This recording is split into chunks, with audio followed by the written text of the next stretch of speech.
नहीं करने आते हो? सुनते क्या बताओ, तुमसे बहुत परेशान है। एक बात बताओ, तुम कहाँ गए थे? हम तो इनके साथ पतंग इतने बड़े हो गए हो, लूटते हो?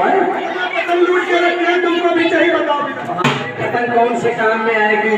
हमारा तुम्हारा खेलने के समय खेला करो, और पढ़ने के समय पढ़ा करो, खाने के समय खाना करो, और काम धंधे के समय काम धंधा भी बता दिया करो बेटा।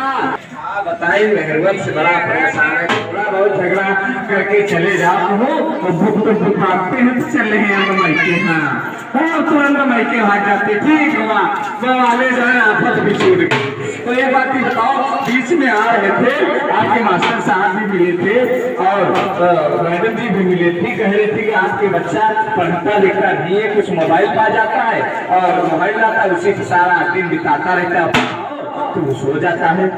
मास्टर जी खुद नहीं आते, मास्टर जी खुद नहीं आते, वो खुद ही लेके पता नहीं क्या करा करते हैं। और क्या चलिए करेगा तो वो भी करेगा। तो मास्टर जी मैडम जी बुरी हो जाए, तुम तो पढ़ने लिखने वाले बच्चे हो, जानते हो कुछ लोग हमारे देश के महान इतने बन चुके हैं, स्कूल के बाहर भी पढ़ाई की है, जानते हो? अगर वहाँ इसलिए कहते भैया अगर पढ़ने जाओगे तो तुम्हारा समाज में नाम रोशन हो जाएगा, लोग कहेंगे उनका तो पढ़ने का लड़का कुछ पढ़ के जा रहा है। अरे करेंगे नाम रोशन, करेंगे कि किधर जाओगे, किधर हम चलेंगे, दुनिया का पुलिस हमारे पीछे। अरे वाह बेटा वाह, मुख्यमंत्री बनोगे?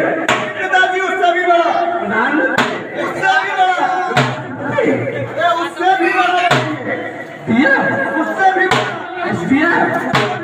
विधायक उससे भी बड़ा, मकान से अपनी दुकान से झाड़ू लगा करके लेकर के आए, पूरा कचरा हमेशा नाली में डाल देते हैं। अरे इससे क्या होता है, तुम्हें लोगों को दिक्कत होती है, होती क्या है? हम लोग पूरा कचरा नालियों में डाल देते हैं, गाँव गली का गंदा पानी निकलने के लिए नालियों का निर्माण किया जाता है।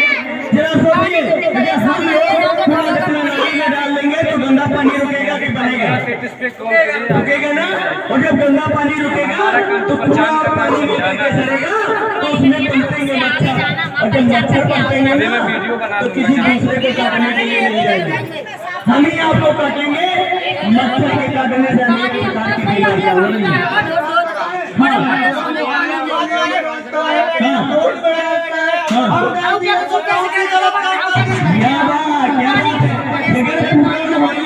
पूरे गली के लोग कुएं के अंदर कूद जाएंगे तो क्या तुम भी कूद जाओगे?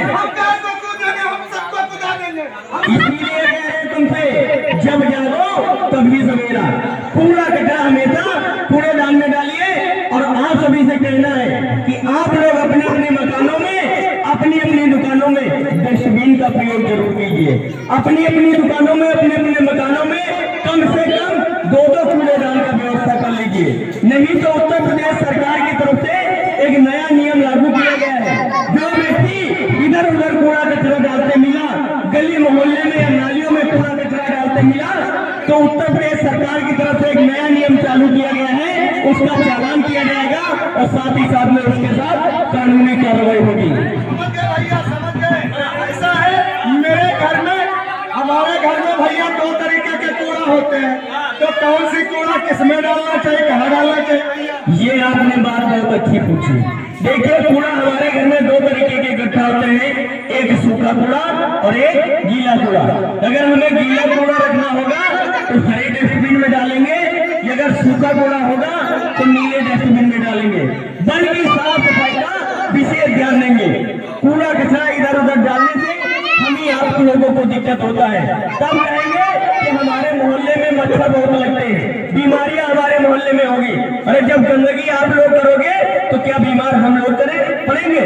इसीलिए आप सभी से कहना है कि आप सभी लोग अपने अपने मकानों में, अपनी अपनी दुकान